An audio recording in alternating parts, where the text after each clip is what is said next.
wisdom. Video number 5, conspiracy theories, part B.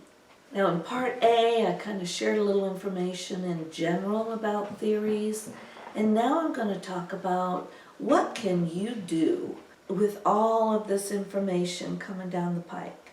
So first, you could check out this list of conspiracy theories on Wikipedia. It's 39 pages long. And see if there are any in there that grab your attention. And also see if there are any that absolutely repulse you. And use some kind of analytical tool to help you sort through what's true, what's not true, what triggers your emotional response, what calls you to action. And I've got a little tool, I mentioned it in part A, but here it is again in part B. Use something like this if you don't have an automatic system for sorting through all this data. Any of the theories that do stimulate you emotionally, check them out, see what's behind them. Watch and listen to information from a wide variety of sources. Don't just grab onto one and assume it's got everything you need. I think we need to search wide and far to get a broader perspective on the topics. And then if you decide to take action, check around and see what's already being done. There might be some groups that have been formed. Try to stay away from the crazy groups. I mean, that's really my advice. Some of them are a little too wacko, and we don't need to go off on tangents here. We need to stay grounded, balanced, secure in our own way of dealing with information. And you might be called to social action. There again, be choosy. Decide what is worth your time, your effort, your money if you're going to donate to causes, and refrain from being called in by really well done documentaries or really well done videos. Don't just go with the hype, go with the solid information. So here are some ways to maintain your balance and also your confidence in life and to keep you out of the fear mode. Make sure you get enough rest. I know, sounds like mom, but it's true. If you're going with very little rest and you're tired, have headaches during the day, that is not going to help you be wise. And eat the healthiest diet you can, more of mom, but really try to search out what kind of foods have a lot of chemicals and preservatives in them, what kind of foods are more pure. Maybe even start to cook at home a little bit more. I know that sounds old-fashioned, but it might be the best thing for your health.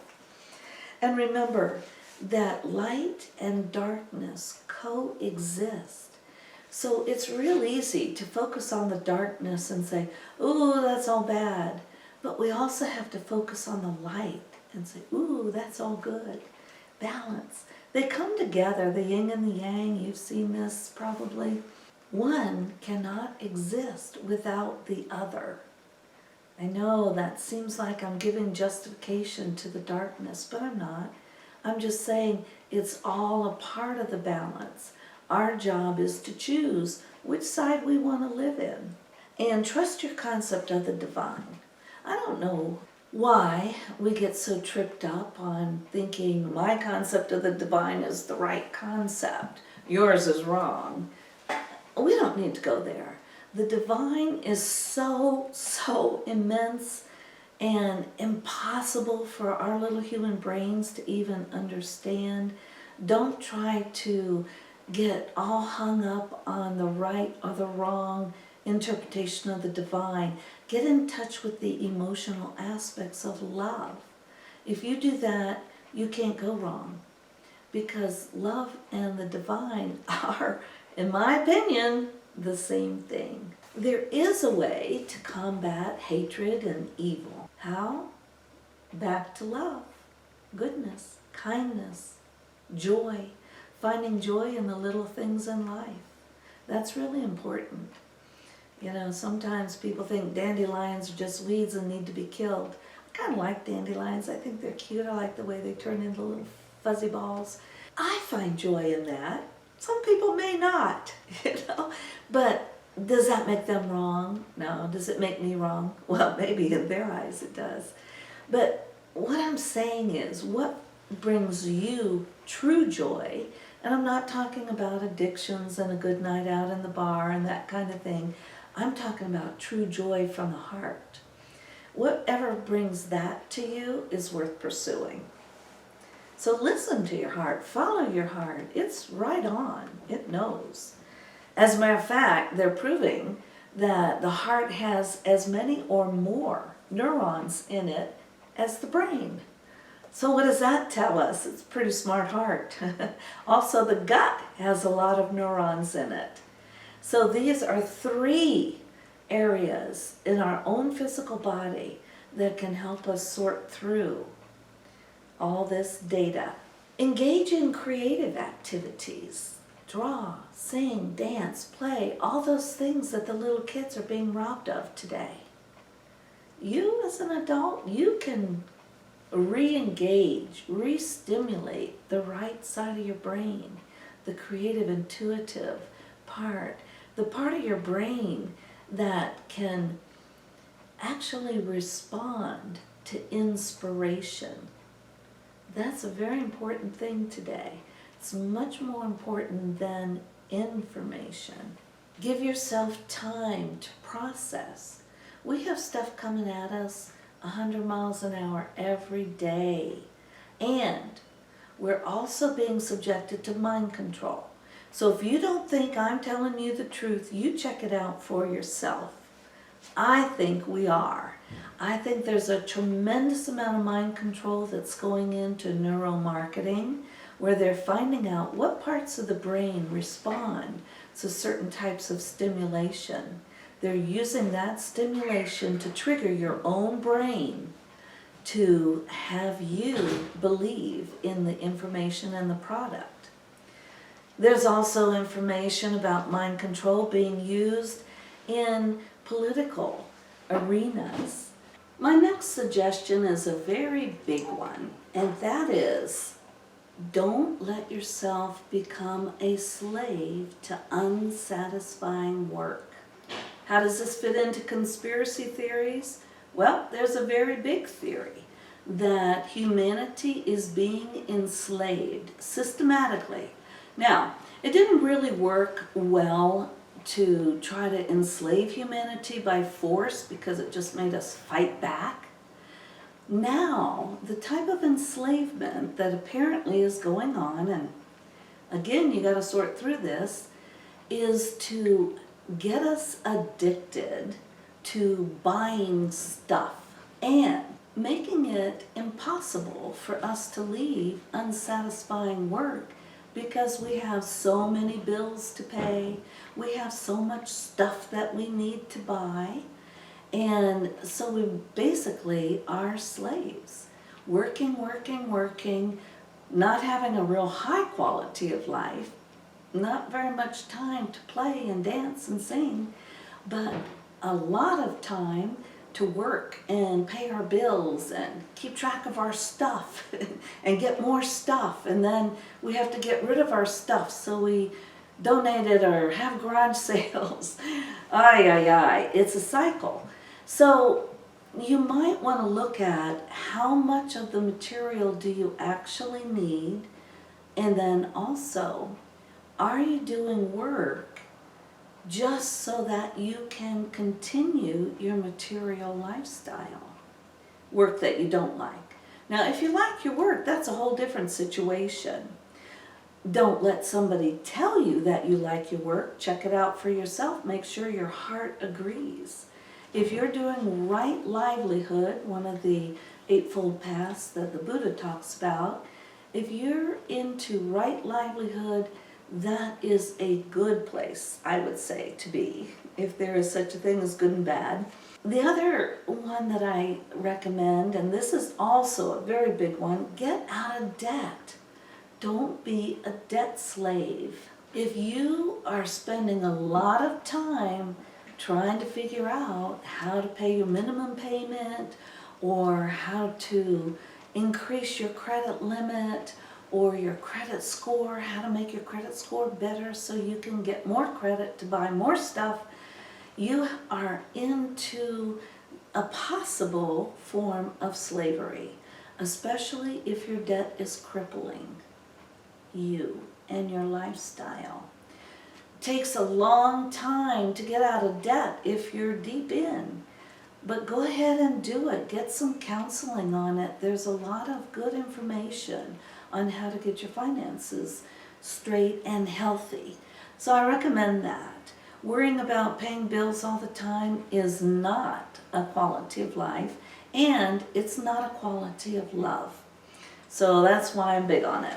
The last one of my recommendations here is to build your personal support system.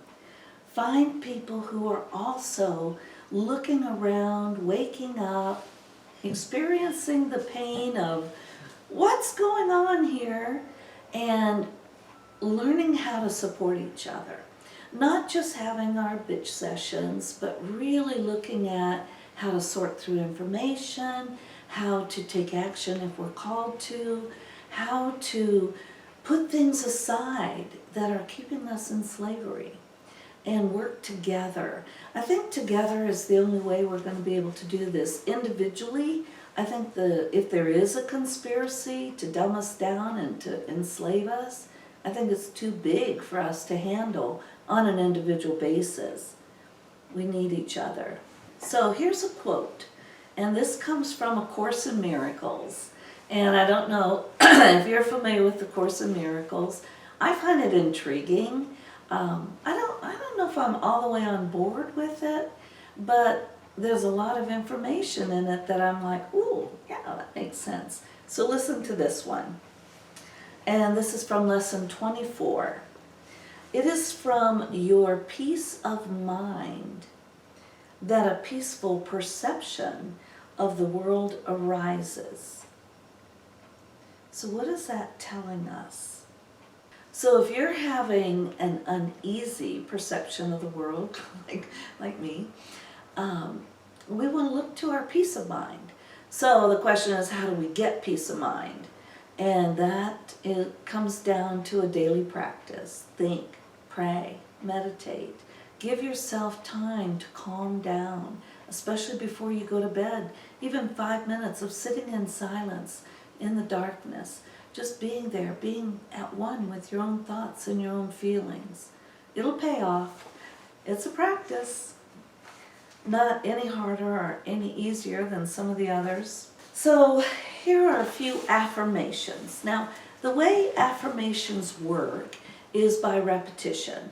And basically you're reprogramming some of the parts of your thinking, some of the parts of your brain by putting in messages. Same way that mind control works. Affirmations. I choose what to think. I am good, pure, and worthy of life. I love and support Mother Earth and the inhabitants of Mother Earth. That includes the plants, the animals, the humans, the atmosphere, the climate, everything. So here are a few messages for you. We can all become aware of what's going on in the world without becoming fearful. Withdrawal is good, taking the time to think and pray. Speak and act in the way of your own deepest convictions. Deep personal morality transcends crass and economically justified immorality. And look for glimpses of light and truth amid haphazard or incomplete information. I wish you well on your journey. I encourage you to dig deep on these topics and investigate your world, and keep it all in the context of your subjective reality. I do not believe that objective reality exists. In order for it to be objective, it has to be true for everyone, everywhere, all the time.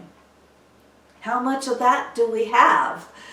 I haven't found a whole lot. So What I think is really important is your subjective reality, the way that you relate to the world based on who you are. So I wish you well on your journey. Feel free to send me an email if you like to engage in a little one-to-one conversation. Write comments. I love to hear your ideas on these topics. Like, share, subscribe, all of that is good stuff for me. So thank you. Peace.